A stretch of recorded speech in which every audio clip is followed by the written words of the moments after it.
This exhibition is, I think, a true collaboration. We've been thinking about the show for a long time now. And when Alicia Curlin, the director at the Barrick Museum of Art, gave me the opportunity to bring someone in, I immediately thought of Ramiro because I had always wanted to do work about my family working on the strip. And I like to talk about, the visibility or invisibility of the labor that goes on and that maintains the city in my work as an artist and as a podcaster. So bringing in Ramiro's expertise and the way that he expresses that same sentiment, I thought would be a great opportunity for us. And so we're really trying to respectfully celebrate the people on the strip within art, even within the Latinx community. It's kind of there's a fine line between like exploitation and celebration.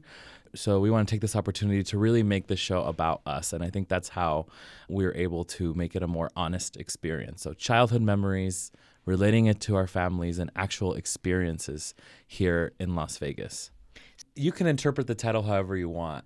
The way that we thought of the title was we actually saw it on a banner at a casino while the construction is happening. So I always see terms like that. Sorry for the mess, pardon our dust, Mm-hmm. And so it's about that. But, I'm not going to lie, Ramiro and I, we can get messy sometimes. And we're celebrating that too.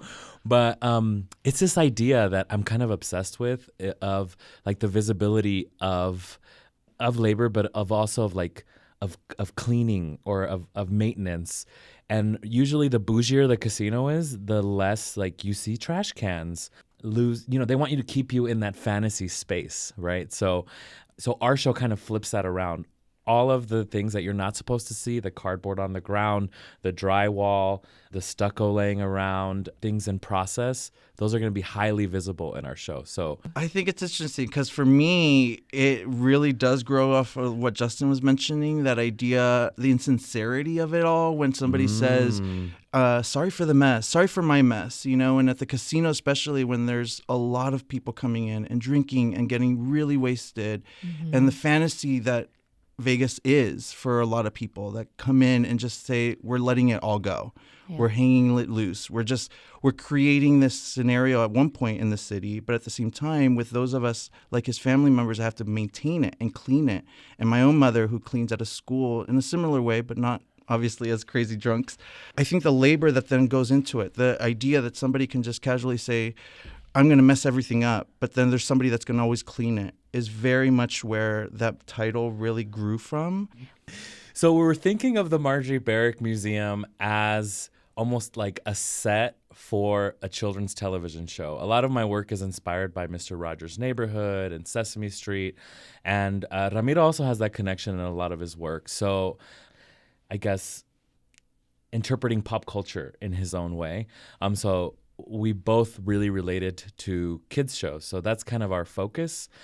So we have created these like sets, and I like to make replicas of well-known artworks. I've done that in the past. So there will be 7 tire mountains. We're doing 7 magic mountains out of tires.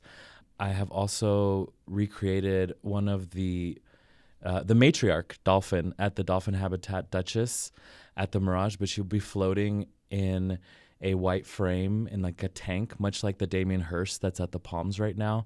So I made a few art pieces that kind of nod at art history, but then also relate to me because I have family that work next to these big pieces or have gone there before.